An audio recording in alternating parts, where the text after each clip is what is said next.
بەناوی خوای گەورە و میهرەبان. ئەمڕۆ لە چامەدا عیرفان بۆ ئەمڕۆی بەشەریەت بە چ دەردەیە خوا چۆن مرۆڤ ئەتوانێ پراکتیزی عیرفان بکە لە سەردەمێکدا کە هەموو شتەکان گۆڕاون، خێرایی ژیان بێزارکەرە و پەیوەندیەکان سەرپێیی بوونەتەوە و مانای ژیان بۆ زۆر کەسون بووە، دەردی دەرونی زیادی کردووە و تەنیایی لە نێو قەرەباڵغیە بەرفراوان بووە. ئایا عیرفان ئەو میراتە کۆنەی مرۆڤایەتی دەتوانێت وەڵامی پرسیارەکانی ئەمڕۆمان بداتەوە؟ بۆ ئەمە بەستە زۆر بەگەرمی بە ناوی ستافی بەرنامە و ئێوەی ئازیز و خۆشەویست بە خێراتنێکی گەرمی دکتۆر شاروخ پاوەی یەکەم. ومێ دەخوازم لە دیداری ئەمڕۆی چامەیە بتوانین باس و خواسێکی پڕسوود و پڕ لە معریفە لەگەڵ بەڕێزیان و بۆ ئێوەی ئازیز و خۆشەویست ئەنجام بدەین. زۆر بەگەرمی بە خێراتن دەکەین دکتۆر گیان، یاخوا بە خێربەی سەرسەر و سەر چاومان. بە ناوی خدای مەزن ئەو پادشایەی کە تەنیایە و شیای حەمد و سەنایە، سەنایش وەڵڵا خدای میهرەبان لە دین و دنیا ڕەحیم و ڕەحمان. پاشان ئەرزی سڵاو و ئەدەب و احترام و ڕێزمان هەیە بۆ بەڕێوبەرانی بەرنامەی چامە و بینەرانی ئەزیزی ئەو بەرنامەوە بە تایبەت جەنابی دکتۆر کەیوانی لە خزمەتانە دەبین ئینشاءڵڵا. سپاس دەکەم دکتۆر گیان، خوا بەخێر بێن دووبارە. با هەر وەکوڵێ لە پێناسەی عیرفان و معریفەوە بچینە ناو بابەتەکەوە. پێم خۆشە بینەرانی خۆشەویستیش شتێک لەسەر معریفەی عیرفان شارەزا ببن لە وتەکانی جەنابتەوە. بەڕاستی زۆر قورسە پێناسەی شتێک بێ کە هەرچی بتەوێ شەرحی بتەی لە واقعە خراپتری دەکەی، لەبەرەوەی کە ڕوونکردنەوەی ڕێبازی پیانەچوو و شرۆفەی بەرزبوونەوەی ڕۆحی مرۆڤ بۆ سالکێک کە هێشتا خۆی بە واتای فارسەکان هەنوو زەندەر خەمەیە کوچە هەست، بەمەعنا هێشتا وا لە غەمی دۆزینەوەی کۆڵانی ماڵەکەی خۆیدا. بەڕاستی ئەگەر بڵێم مەحاڵە دوور نییە. لەبەرەوە بیسەری بەرنامەی عیرفانی بە زمانێکی ئاسایی و دابوونەریتی ئەگەر بەرامبەر نەبوو نابێت سەرسوڕمان بێت.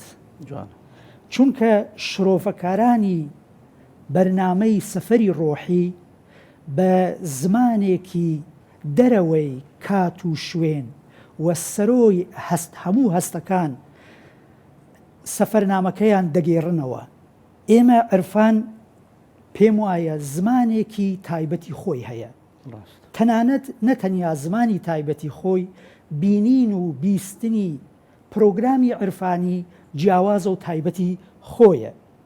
لەبەرەوەی کە ئێمە ئەگەر بە شێوازی با و عادەتمان وایە بیستنەکە ئەوەی کە ئەی بیسینە ئەیدێن بە مێشکمان و لەوێ هەڵسانگاندنی لێ دەکەین بیستنەکانمان، لە پرۆگرامی عیرفانیە پێویستە ئێمە بیستنەکانمان پێش ئەوەی بیدینە مێشکمان بیسپێرینە بە دڵەکانمان، لەوێ زاخاوێکی خۆشەویستی پێدەدرێ جا ئەتوانین ئەو شتانە بسپێرین بە مێشکمان و لەوێ هەڵسەنگاندنیان بکەین. لەبەر ئەوەی ڕێگای معرفەت ڕێگای دڵە و عەشق و ئەوینداریە، کەوابوو ناچارین ئێمە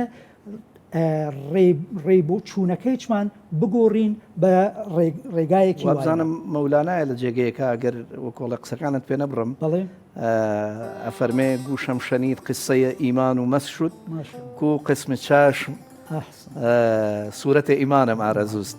یعنی هەندێک پیان وایە کە ئەم پرۆسەی بیستنە ئەبێ بگۆڕین بۆ بینین، ینی خۆت ببی بە کارکتەری بابەتەکە لە عیرفانە. مەولانەی ڕوومی ئیشارە پێکرد، دەفەرمێ حەزرەتی موسای پێغەمبەر سەلامی خوای لەسەر بێ کاتێک ئەو چاوپێکەوتنیە لە کوی نورە ئەو حادیسە اتفاق کەوت وەخوا عەزەمەتی خۆی پەروەردگار بەو جۆرە پیشانی حەزرەتی موسایدا وتی بە حەزرەتی موسا یا ڕەبی ئیستا من کە دەگەڕێمەوە بۆ ناو قەومەکەی خۆم دیارە پێغەمبەر ئیسا تەجروبەیەکی ئەزمونێکی عیرفانی دیبوو وتی سەمنی بچمەوە بەناو قۆمەکەم بیانوگرن ئەهلی بیانون تێناگەن لەم زمانە عرفانیە من بڵێم پەروەردگارەکەم کێیە چی وتی بڵێ من ئەوەم کە هەم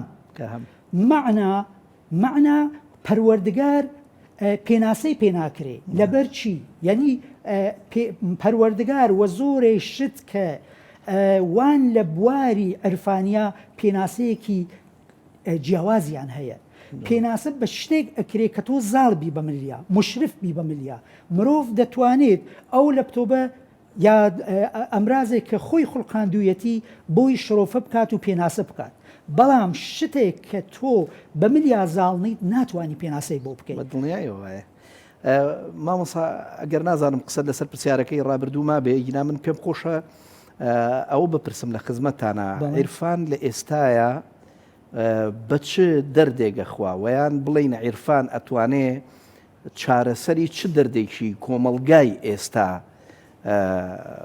بکوە چۆن ئەتوانێ بە جۆرێک ئەو ئارامی و سکوونەتە ڕۆحیەی کە زەمنێکی زۆرە لێمان وە کۆڵێ ون بووە چۆن عیرفان ئەتوانێ ئەمە بگەڕێتەوە بۆ وەڵامی پرسیارەکە ئێمە ناچارین دەبێ بزانین کێشە سەرەکیەکانی کۆمەڵگای مرۆڤی ئەم زەمەنە چی زانست لە جیهانی ئەو ڕۆدا زۆربەی لە کێشەکانی مرۆڤی چارەسەر کردووە مرۆڤی ئەم زەمەنە ئەیەوێت بە ئەقلی خۆی بگاتە هەموو نەهێنیەکان و تا ڕادەیەکیش لە بوارە زۆر سەرکەوتوو بووە ئەوەندە سەرکەوتوو بووە کە لە خۆی دەرچووە وا دەزانێ بە هەموو نهێنیەکان دەستی گەیشتووە کە لە واقعدا وانییە لە بوارە نهێنیەکانە بەتایبەت لە بواری عرفانە بە درێژایی مێژووی مرۆڤایەتی لەم زەمەنە نەبووە کە لاواز بێت مرۆڤ لە ناسینی عرفانەوە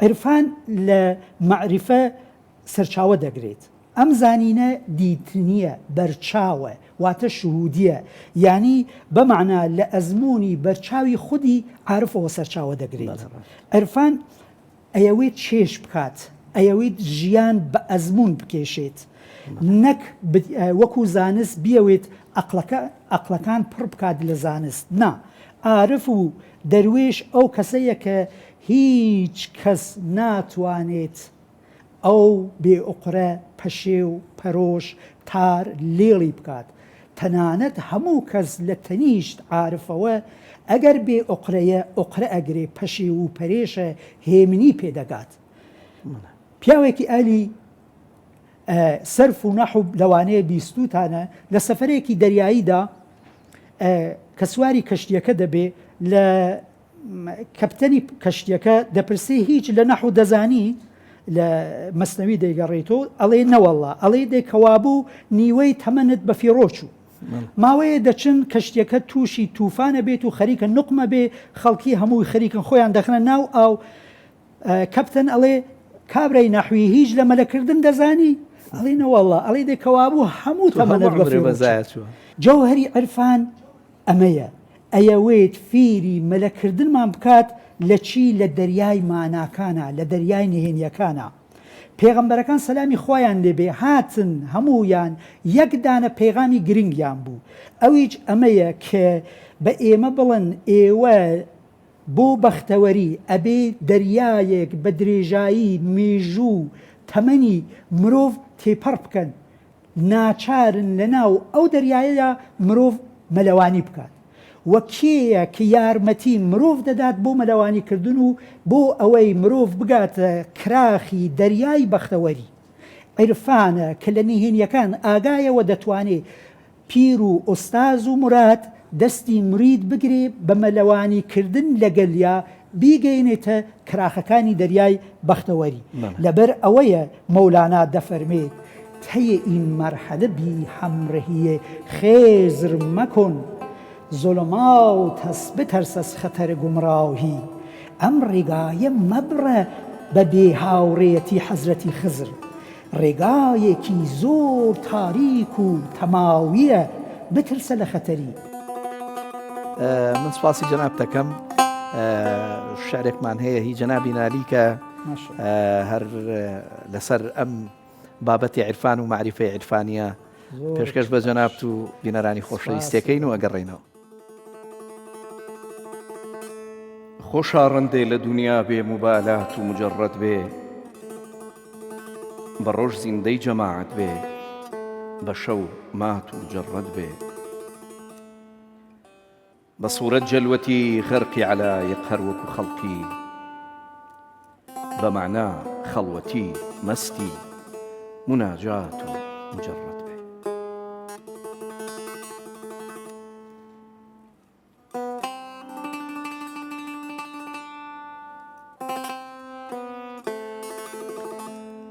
ئەگەر عالەم ببێتە خەڵعەتی تەشریفی سەرتاپایی، وجودی بێوجودی بێموباهات و مجەڕەت بێ، بظاهر طاوسی رنگین صفاتی ته على التاهی، بباطن قمری و خاکستری ذات و مجرد بێ. ئەگەر تەکیە ئەگەر شێخە هەموو داوی علایق بوون، ئەگەر تەکیە ئەگەر شێخە هەموو داوی علایق بوون، بڵا نالی بچێ مەستی خرابات و مجەڕەت. بەڵێ دکتۆریان بەم هەموو قوڵایەی کە باسمان لە عیرفان کرد، ئێمە بەڕاست ئەتوانین لە نهێنەکانی عیرفان تێبگەین یاننا؟ چەند ساڵێ لەمەوە پێش لە زانکۆی پەروەردەی مامۆستایانە وانەمەوتۆ دەقایدەقی ئەو پرسیارە تەلەبەیەک پرسیاری لێم کرد، ئوستاز ئێمە دەتوانین لە عرفان تێبگەین؟ وتم ناتوانی بزانی عرفان چییە تا خۆت نەیتەر ئەم ڕێگای عرفانە، تا خۆت چێژی نەکەی ناتوانی لە نهێنیەکانی عرفان تێبگەیت. وتم پێی دەزانی پاپایا چییە؟ وتی نا. وتم مێوەیەکە لە مالیزیا. وتم ئەو مێوەیە توت خواردووە؟ وتی ئا. وتم هەنگوینت خواردووە؟ وتی ئا. وتم هەڵوژەت خواردووە؟ وتی ئا. وتم دە ئیسە ئەو سێ چێژە بە یەکۆ تێکەڵاو بکە، ئەوە پاپایایە. ئیستا پاپایات فام کرد؟ وتی نەوەڵڵا، کێشەکە گۆرەتریش بوو. وتم دەی عرفانی چەروایە، نهێنیەکانی عرفان ئەبێ چێژیان بکەیت، ئەبێ ئەزمونیان بکەیت. کەواتە ئەزمونکردنی شتێک وەکو زانینی شتێک نییە. بۆ نمونە زانین و ناسینی ئاگر لەبەرچاو بگرە، کەسێک لە ژیانی ئاگری نەبینیوێت، چاوی پێ نەکۆت بێت، ئێمە پێ بڵێن ئاگر ڕوونە، ئاگر گەرمە، ئاگر سووتێنەرە. ئەو کەسە زانستێکی ڕواڵەتی بەنسبەت ئاگرەوە بەدەست هێناوە، بەڵام زانستی سوتاوی ئاگر جیاوازە لە زانستی ئەو کابرایە. کەسێک لە ئاگر سوتاوە تا حیاتیە و تا ژیانی هەیە سووتانی وا لە بیرە، لەبەرەوەی چێژی کردووە. کەواتە عرفان دەبێت ڕێگایەکە تێپەڕی بکەیت بە چێشکردن و ئەزمونکردن. ئەی فیلسۆفێکی بەناوبانگی بەناوی لاو دەڵێت ئێمە کاتێک کە مرۆڤ بۆ ژیانی و تەنانەت بۆ مردنیشی هیچ پێویستێکی بە هەموو هەواڵە و قیل و قاڵەی دەرەوە نییە و هەموو ئەو شتانە لە ناوی خۆیان هەیە. کەواتە عیرفان پێویستی بە دەرەوە نییە. عیرفان ڕێگای ناوە، ڕێگای ناوچوونی خۆیەتی، بۆ ناوی خۆیە. بۆیە پێیان دەڵێن دەروێش. لە زمانی مێژینەی هۆرامی دەروێش، دکتۆر کێوانگیان، دەروێش ینی دەر ینی ناو، وێژ ینی خۆی. وەکو لە هۆرامیە ئێمە ڕەحمەتی خۆی کەواتە لە سۆرانیەکەی دەری تۆ، دەری خۆی و دەری ئەو. کەواتە دەروێش وا لە ناو خۆیە، سەر ئەباتە ناوی دەرونی خۆی سەرقاڵی دەرەوە نییە. لەبەر ئەمە دەتوانێت گەلی نهێنیەکانی جیهانە پەیوەندی بەستێ. لەم بارودۆخەیە کە مەولانای ڕۆمی دەفەرمێ کە عارف وای لێهات ڕاستی و حەقیقەت خۆی پیشانت دەدا، دەفەرمێت حەقیقەت نەبێ ڕەنگەست و نەبێ بوو، نەبێ هاویەست و نەبێ هوو، نەبێ ئینەست و نەبێ ئوو، نە پەیامەست و نە کەلام، نە سەلامەست و نە عەلەیک. ڕاستی و حەقیقەت نە ڕەنگی تایبەتی هەیە، نە بۆنی تایبەتی هەیە، و نە بەهای و هووکردنە، و نە هی ئەمە و نە هی ئەوە، بەس نە بەسڵاوە نە بە عەلەیکە، واتە هی کەس و حزب و دەستە و قۆمێکی تایبەت نییە.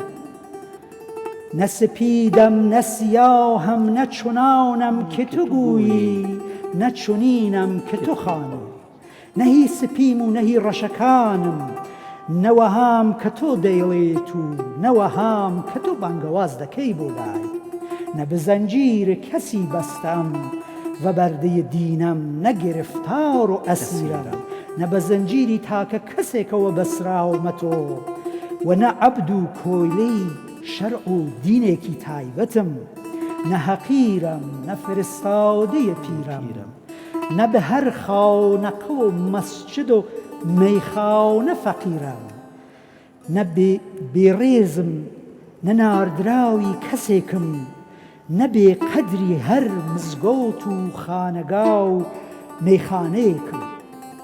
بێ تۆ سەربەستە و دەرپەردە بگویم، بێ تۆ سەربەستە و دەرپەردە بگویم، تا کەسی نەشنەوەدین ڕازێ گۆهەربار جیهان را.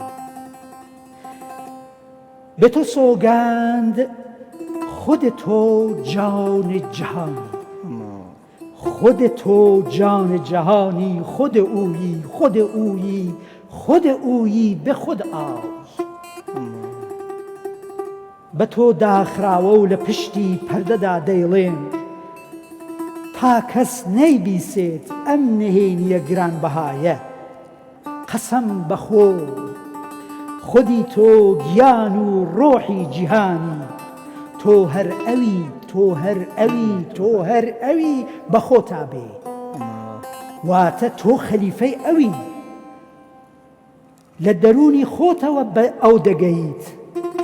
من عرف نفسه فقد عرف ربه، کەواتە ڕێگای گەیشتن بە ئەو ڕێگای دەروێشە. دەی ئیتر ئەگەر حەقت دەوێت دەروێش دەروێت دەرخۆت دەرخیش بە لە ناو خۆتا بە تا بگەی بە خۆی. حتا یەکێک لە عاریفەکان کە باسی شکاندنی بتەکانەکە لەلایەن حەزرەتی ئیبراهیمەوە نمونەیەکی زۆر جوانە هێنێتەوە هەر بە ئاەتی قورئان ئەفەرمێ ئەو بۆ ئەوە نەیشکان کە ئیهانەت بە خواکانیان بکە، چونکە ئەیزانی لەوە چاکتر و باشتر دروستەکەنەوە، بەڵام بۆ ئەو بوو لەعەلی يرجعوا إلى أنفسهم، بۆ ئەوەی کە بگەڕێنەوە بۆ ناخی خۆیان، چکە ئینسان لەو گەڕانەوەیە تەحەول پێیاکە. بەڵێ مەولانای ڕوومی زۆر بە جوانی لە یەکێ لە دیدارەکانی شەمس و مەولانە کە بیستوتانە دەگەێڕنەوە کە شەمس لە یەکەمین دیدار یا لەو دیدارە ئەوەڵیانە چاوی ئەکەوێت بە مەولانە کتێبەکانی زۆر خۆشەون، تەنانەت کتێبەکەی عەتار کە یادگاری بابی بوو هەمیشە لە بنباڵیا بوو. وتی ئەمە چییە؟ وتی ئەمە قیل و قاڵە و تۆ لێ نازانی. نەوی لە کتێبەکانی شەمس و خستیە ناوی حەوزی حۆشەکەی مەولانە. مەولانە ڕەنگی پەڕی ناڕەحەت بوو، وتی ئەوە چییە؟ بۆ ناڕەحەتی ئەوە بۆ پەرۆشی؟ وتی ئەوە هەموو حەیاتی منە. کوێستانە بوو نسخەی لێ چاپ بکرێ و بە جەوهەر نووسرابوون. وتی دێ دەریان بێنە. وتی چی دەربێنم؟ خراپ بوو. شەمس دەستی برد و کتێبەکەی دەرهاورد و بینی کتێبەکانی هیچیان لێ نەهاتووە. پرسی ئەوە چییە؟ وتی ئەوە حاڵە و تۆ لە حاڵ تێناگەی. بۆیە مەولانای ڕۆمی دەفەرمێ چی؟ دەفەرمێ بۆ باسی دانانەکە عرض دەکەم بشورە و ڕاق ئەگەر هەم دەرسمایی کە علم عێشق دەردەفتەر نەباشد کاغەزەکانت بشۆرە فرەیاندە ئەگەر هاوپۆلی ئێمەی کە زانستی خۆشەویستی لە دەفتەردا نییە دەفتەر سوفی سەواد و حرف نیست جز دل اسپید همچو برف نیست زاد دانشمند آثار قلم زاد صوفی چیست آثار قدم کتێب و بەرهەمی ژیانی سۆفی خوێندەواری و قسەزانی نییە جگە لە دڵێکی ساف وەکو بەفر هیچ نییە بەرهەمی زانا کتێبەکانیەتی بەرهەمی سۆفیش کارگەری هەنگاوەکانیەتی خوا یارمەتیمان بات لەو هەنگاوانە سەرکەوتوو ئینشاءالله سپاس دەکەم دکتۆر گیان من زۆر خۆشحاڵ بووم کە لەم دەرفەتە کورتەیە بە خزمەتی جەنابتان گەیشتم کاتمان زۆر نەماوە بەڵام ئەگەر من لە کۆتایی وەکۆڵە کۆتا پرسیار لە جەنابت بکەم زۆر بە کورتی پێمان بڵێ ئایا پێغەمبەر درود و سەلامی خوای لەسەر بێ ژیانی عیرفانی هەبووە یان نا بەڕاستی پرسیارەکە زۆر گرینگە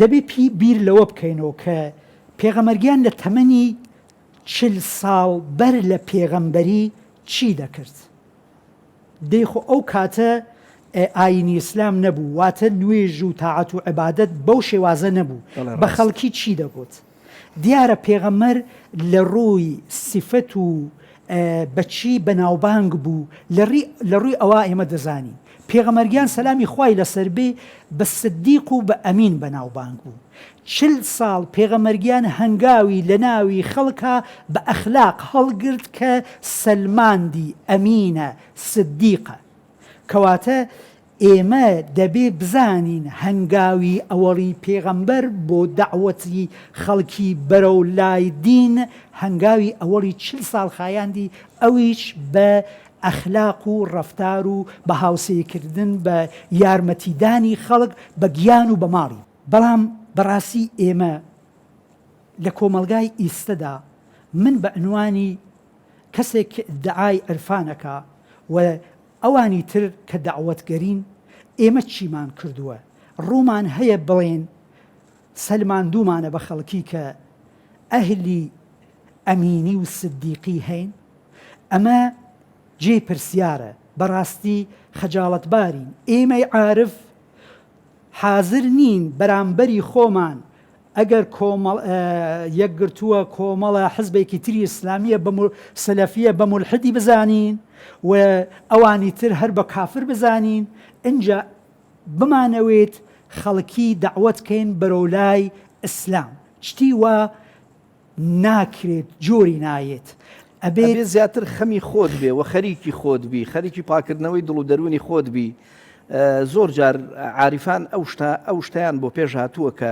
ئینسان ئەگەر نەتوانێ کۆنتترۆڵی نەفسی خۆی بکە ناتوانێت کۆنتترۆلی خەڵکی درک بکە ئەوە یەکێکە لە بابەتەکان من لەبەر نەبوونی کات دکتۆری خۆشەویست ڕاستی زۆر خۆشحاڵ بووم بۆی کە ئەم دەرفەتە کورتە لە خزمەتی جەناب تا بووم ومێ دەکەم کە توانی بێتمان لەگەڵ بینەرانی خۆشەویست و ئەزیزە باس و خواسێکی معریفی عیرفانی وامان کردبێ کە هەم جێی سوود و ڕەزامەندی و هەم جێی سکوونەتی ڕۆحی ئەوانیش بوو بێ من دووبارە سوپاسی جەناب دەکەم ومێ دەخوازم کە ئینشاءڵڵا لە دەرفەتێکی ترا بتوانین بە خزمەتتان بگەینەوە سپاس بۆ ئەوەی کە میوانی بەرنامەی چامە بووی سپاس لە جەنابت و لە هاوکارانتان منیش تەشەکۆرەکەم و سپاس لە ئێوە و لە بینەرانی بە ڕێزیچ سپاستانم بەخوای گەورەتان دەسپێرم دەستەکانە خۆش بەیەخوا لە کۆتاییدا دەمەوێت بڵێم عیرفان دەرمانی کۆنە بۆ دەردی نوێ عیرفان ڕێگایەکی هەمیشەییە بۆ ئاسوودەیی